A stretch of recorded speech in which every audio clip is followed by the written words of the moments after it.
बहुत सारे लोगों का एक मन में डाउट होता है कि मैं अपने एक नया एडवोकेट बन चुका हूं, तो मेरे को प्रैक्टिस कौन से कोर्ट के अंदर चालू करनी चाहिए और कौन से कोर्ट मेरे लिए बेस्ट रहेगा इनिशियल स्टेज पे, स्टार्टिंग पॉइंट पे पहला कदम मैं कौन से कोर्ट के अंदर प्रैक्टिस के लिए रखूं जो मैं अच्छा आगे अपने फ्यूचर के अंदर कर पाऊंगा। तो आपको इस वीडियो के अंदर मैं पूरी की पूरी डिटेल के अंदर बताऊंगा। आप शुरू से लेकर एंड तक वीडियो जरूर देखिएगा और मैं गारंटी के साथ कह सकता हूं आपको ये नॉलेज बिल्कुल भी कहीं नहीं मिलेगी। पूरे यूट्यूब के अंदर आप सर्च कर लेना, इतनी रियलिटी के तौर पर आपको कोई भी सीनियर एडवोकेट गाइड बिल्कुल भी नहीं करेगा। तो मेरा नाम है आयुष, आप देख रहे हैं स्मार्ट एंड लीगल गाइडेंस। तो आज इस वीडियो के अंदर हम बात करेंगे कि न्यू एडवोकेट्स के लिए प्रैक्टिस का सबसे पहला कदम क्या होना चाहिए। एक एडवोकेट, नया एडवोकेट अपनी प्रैक्टिस कहां से चालू कर सकता है। तो सबसे पहले इस बात को जानने के लिए आपको कोर्ट का जो डिफरेंशिएशन है ना, क्या डिफरेंस होता है हाई कोर्ट के अंदर, सुप्रीम कोर्ट के अंदर, डिस्ट्रिक्ट और सेक्शन कोर्ट के अंदर क्या डिफरेंस होता है वो आपको समझना पड़ेगा। तो सबसे पहली बात, हाई कोर्ट या फिर डिस्ट्रिक्ट एंड सेशन कोर्ट की अगर मैं बात करूंगा तो इन दोनों या फिर सुप्रीम कोर्ट की भी हम बात करेंगे, इन तीनों कोर्ट का जो वर्क परफॉर्मेंस होता है ना, आपको काम करने का जो तरीका होता है, काम काज करने का जो तरीका होता है, प्रैक्टिस करने का जो तरीका होता है, बिल्कुल अलग होता है। अब वो अलग कैसे होता है आपको ये क्लासिफाई करने का पहले मतलब समझना पड़ेगा। ये आपके पूरे कैरियर के अंदर काम आएगी बात। इस वीडियो को मैं पहले ही आपको बोल के चल रहा हूं कि आप पूरी शुरू से लेकर एंड तक जरूर देखिएगा। तो वर्क परफॉर्मेंस की अगर मैं बात करूं, सबसे पहली बात डिस्ट्रिक्ट एंड सेशन कोर्ट की हम बात करते हैं कि अगर कोई भी पर्टिकुलर केस हुआ है, किसी को भी प्रॉब्लम हुई है, वो केस फाइल करेगा। केस फाइल होने के बाद जब कोई भी चालान या चार्जशीट के तौर पर कोर्ट के अंदर जमा होगी, कोर्ट के अंदर वो केस जाएगा। ठीक है, अब इसके अंदर अब आपका काम यहां से चालू होगा। एज एन एडवोकेट आपका यहां से काम होगा, उस चालान या चार्जशीट को आप पढ़ोगे।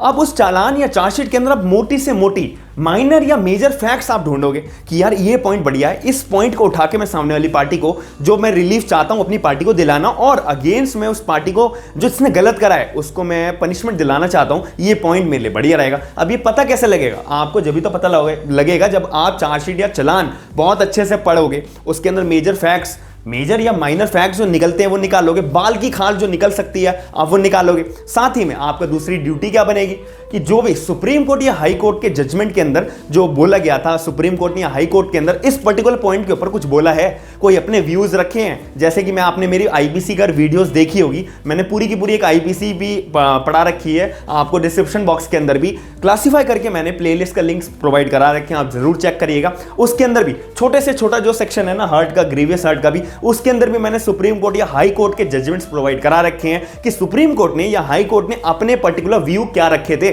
इस पर्टिकुलर पॉइंट के ऊपर। उसी के साथ ही जैसे कि आपने कोई भी मेजर या माइनर फैक्ट्स निकाला, अब सुप्रीम कोर्ट या हाई कोर्ट ने उस पर्टिकुलर पॉइंट के ऊपर कोई अपना व्यू रखा था, अगर रखा था तो आप उसको अपने केस के साथ लिंक करो। साथ ही में कॉन्स्टिट्यूशन को भी ध्यान में रखो कि मैं जो बात रखूंगा कोर्ट के अंदर तो वो क्या कॉन्स्टिट्यूशन से बाहर जाएगी या नहीं जाएगी। अगर बाहर गई तो आपका केस वहीं डिसमिस हो जाएगा। जो आप बात रखना चाहोगे, भले ही आपकी रियलिटी के अंदर एक पर्सनल लाइफ के तौर पे अच्छी बात होगी, वैलिड पॉइंट होगा, लेकिन वो मान्य नहीं होगा, क्योंकि आपको कानून के दायरे के अंदर काम करना है ना। तो वो कैसे करोगे? सुप्रीम कोर्ट या हाई कोर्ट के जजमेंट्स को फॉलो करोगे, व्यूज को फॉलो करोगे और उन जजमेंट्स को फॉलो करके अपने केस के साथ लिंक करोगे। साथ ही में कॉन्स्टिट्यूशन को ध्यान में रखोगे, फिर साथ में आर्ग्यूमेंट्स करोगे और क्रॉस एग्जामिनेशन करोगे, क्योंकि मैंने अपनी पुरानी वीडियोस के अंदर भी बता रखा है, क्रॉस एग्जामिनेशन और एक आर्ग्यूमेंट्स यही एक इंपॉर्टेंट पॉइंट होते हैं एक एडवोकेट के साथ में, एक एडवोकेसी के अंदर, जिसके अंदर एक केस को हार या जीत में कन्वर्ट करा जाता है। पूरा प्रोसेस मैंने आपको बता दिया, चालान, चार्जशीट और हाई कोर्ट के जजमेंट्स, फिर कॉन्स्टिट्यूशन, फिर आर्गुमेंट्स और फिर एक क्रॉस एग्जामिनेशन के साथ में आप पूरा का पूरा केस अपना प्रोसीड करोगे, प्रेजेंट करोगे ऑनरेबल जज के सामने। फिर साथ ही में वो जज आपके सारे के सारे फैक्ट्स को समझेगा और पढ़ेगा कि आपने जो पॉइंट्स बने वो बिल्कुल वैलिड है या नहीं है। ऑनरेबल जज होगा डिस्ट्रिक्ट एंड सेशन कोर्ट का, वो फाइनली क्या बोलेगा? अपना डिसीजन देगा, ऑर्डर देगा, जजमेंट देगा या फिर डिग्री पास करेगा। इतनी बात डिस्ट्रिक्ट एंड सेशन कोर्ट के अंदर एक केस को लड़ने के लिए, प्रोसीड करने के लिए और अपनी पार्टी को रिलीफ दिलाने के लिए करनी पड़ती है। तो इतनी सारी चीजें करने के बाद फाइनली आप ऑनरेबल जज जो है अपना डिसीजन देंगे, ऑर्डर देंगे, डिग्री पास करेंगे, जजमेंट देंगे।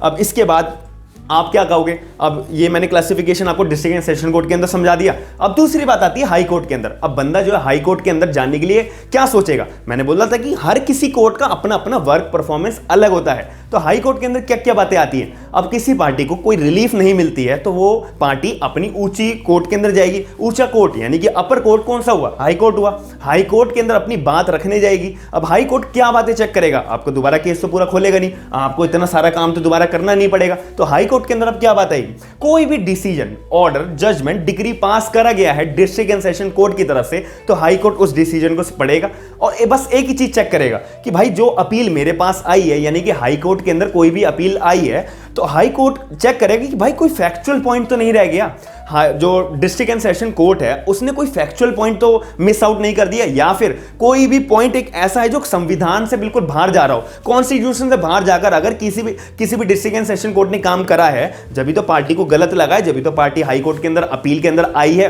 तो हाई कोर्ट सिर्फ ये चेक करेगा। तो एज एन एडवोकेट आपकी ड्यूटी बनेगी, अगर आप हाई कोर्ट के लॉयर हो, एडवोकेट हो, प्रैक्टिस कर रहे हो, तो आपको सिर्फ इन्हीं चीजों पर ध्यान देना है। नीचे कोर्ट के अंदर क्या हुआ है भाई, आपको उसके अंदर ज्यादा ध्यान देने की जरूरत नहीं है। अगर आप डिस्ट्रिक्ट एंड सेशन कोर्ट के अंदर प्रैक्टिस कर रहे हो तो भाई आपको बिल्कुल बाल की खाल तक आपको निकालना आना चाहिए, ये सारी चीजें आपको फॉलो करी होनी चाहिए, क्योंकि कॉमन सेंस। आप एक बात सोचिए कि आपके पास एज एन एडवोकेट आप हाई कोर्ट के अंदर प्रैक्टिस करते हैं, तो कोई केस आपके पास आया है तो अपील के लिए आया होगा, अपील के अंदर जब आप जाओगे हाई कोर्ट के अंदर, डिस्ट्रिक्ट एंड सेशन कोर्ट के अंदर जो जजमेंट पास हुआ है, फिर वो अपील के अंदर जाएगा हाई कोर्ट के अंदर, तो एज एन एडवोकेट आपको क्या मेन बात रखनी है कि भाई जो नीचे वाले कोर्ट ने डिसीजन दिया है तो क्या पॉइंट मिस आउट कर दिया है, जब तो पार्टी को मैं हाई कोर्ट के अंदर ले जा सकता हूं। तो ये बात आपको पता कैसे लगेगी, जब पहले आपने अपनी इनिशियल स्टेज के अंदर डिस्ट्रिक्ट एंड सेशन कोर्ट के अंदर प्रैक्टिस करी होगी, जब तो आपको पॉइंट पता लगा होगा कि नीचे वाले कोर्ट ने क्या पॉइंट मिस आउट कर दिया और उस पॉइंट को उठाकर मैं हाई कोर्ट के सामने पेश करूंगा, जब तो मेरे को आगे अपनी पार्टी को रिलीफ दिला पाऊंगा हाई कोर्ट के अंदर।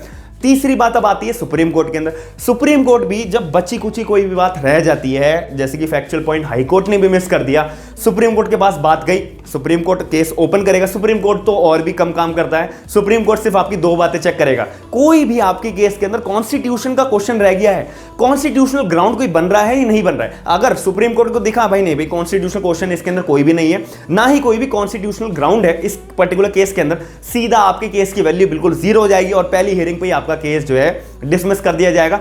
सुप्रीम कोर्ट साफ बात बोलता है, this case is not competent for the proceed further in the supreme court, केवल बात क्योंकि कोई कॉन्स्टिट्यूशनल ग्राउंड ही नहीं बन रहा, ना ही कोई कॉन्स्टिट्यूशनल क्वेश्चन बन रहा है, इसी वजह से आपका केस जो है सुप्रीम कोर्ट के अंदर बिल्कुल डिसमिस कर दिया जाएगा।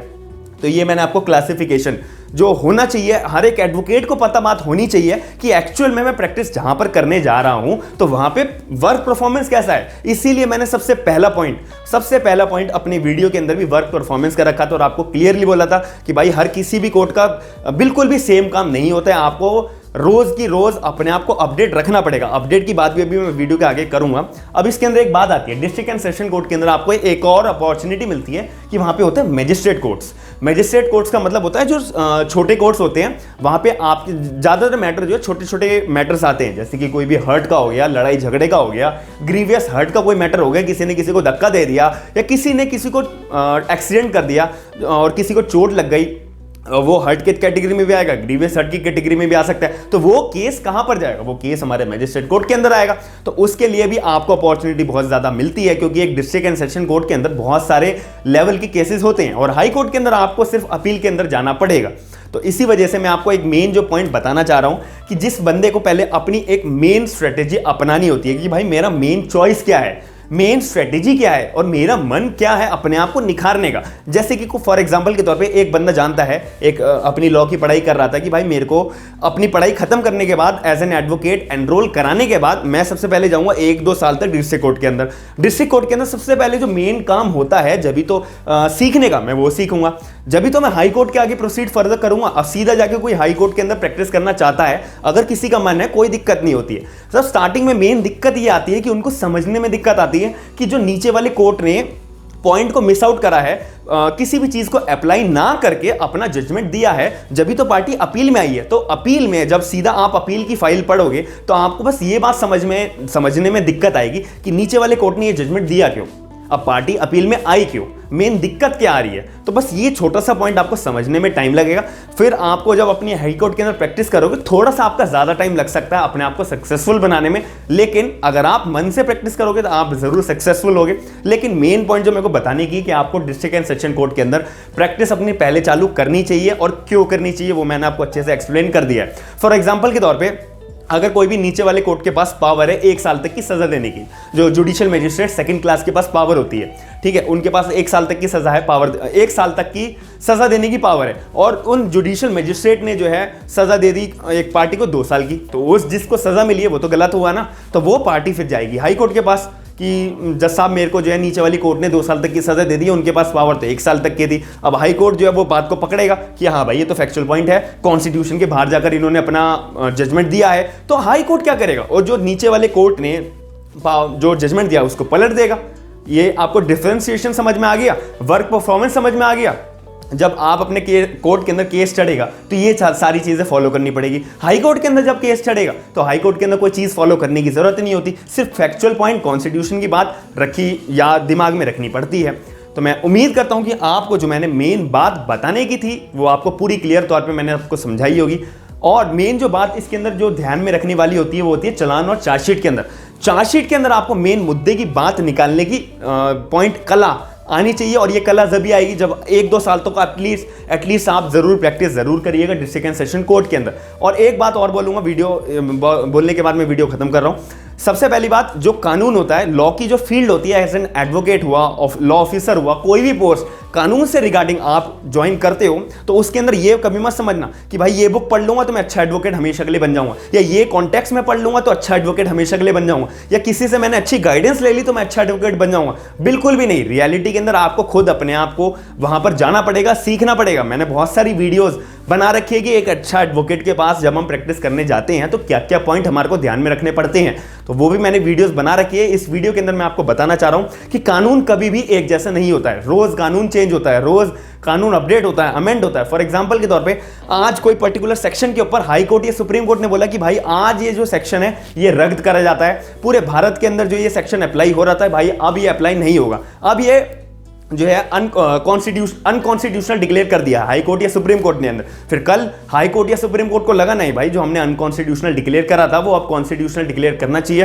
पूरे भारत के अंदर ये सेक्शन को अप्लाई होना चाहिए। तो इसीलिए आपको अपडेट तो रहना पड़ेगा। जब भी तो मैंने ये पॉइंट रखा था हाई कोर्ट या सुप्रीम कोर्ट का जजमेंट। फॉर एग्जाम्पल जब आपके पास कोई केस आया है, उस केस के अंदर कल जो है सुप्रीम कोर्ट ने बोला था या हाई कोर्ट ने बोला था कि भाई इसकी कोई सजा नहीं है, और आप वो केस लड़ने जा रहे हो, आपने सुप्रीम कोर्ट या हाई कोर्ट का जजमेंट ध्यान में दिया, अपने माइंड में रखा ही नहीं, और आप जज के सामने प्रोसीड कर रहे हो, तो जज तो आपको सीधा एक ही बात बोलेगा कि भाई ये तो केस अब कॉन्स्टिट्यूशनल तौर पे इस पे तो कोई सजा है ही नहीं, तो आप मेरे सामने केस लेके क्या आ रहे हो। तो उस केस के अंदर उसमें गलती के सबसे पहले कौन कर रहा है, एडवोकेट कर रहा है कि भाई इन्होंने अपडेट नहीं रखा अपने आप को। तो इसी वजह से आपको एक एक पॉइंट के रिगार्डिंग, एक एक सेक्शन के रिगार्डिंग, और मेन बात सुप्रीम कोर्ट या हाई कोर्ट के जजमेंट्स के रिगार्डिंग अपने आप को अपडेट रखना पड़ेगा। पूरा कोई भी जीवन भर एडवोकेट सीखता रहता है, क्योंकि उसको अमेंडमेंट्स पढ़नी पड़ती है, अपडेट अपने आप को रखना पड़ता है। तो मैं उम्मीद करता हूं कि आपको जो मैं मुद्दे की बात जिस डायरेक्शन में लेना चाह रहा था वो आप समझ गए होंगे। अगर फिर भी आपको कोई भी डाउट बनता है तो आप मेरे को कमेंट सेक्शन के अंदर, अपने इस वीडियो के अंदर अपना कमेंट सेक्शन के अंदर डाउट जरूर पूछेगा, मैं आपके डाउट को क्लियर करने की पूरी कोशिश करूंगा। तो मैं आशा करता हूं कि अगर आप ऐसी वीडियोस और चाहते हैं तो आप मेरे चैनल को सब्सक्राइब जरूर करिएगा, वीडियो को लाइक जरूर करिएगा, उससे मोटिवेशन मिलता है कि और भी लोग वीडियोस देखना चाहते हैं, और ऐसी वीडियोस में बनाने की पूरी कोशिश करूंगा। थैंक यू, धन्यवाद।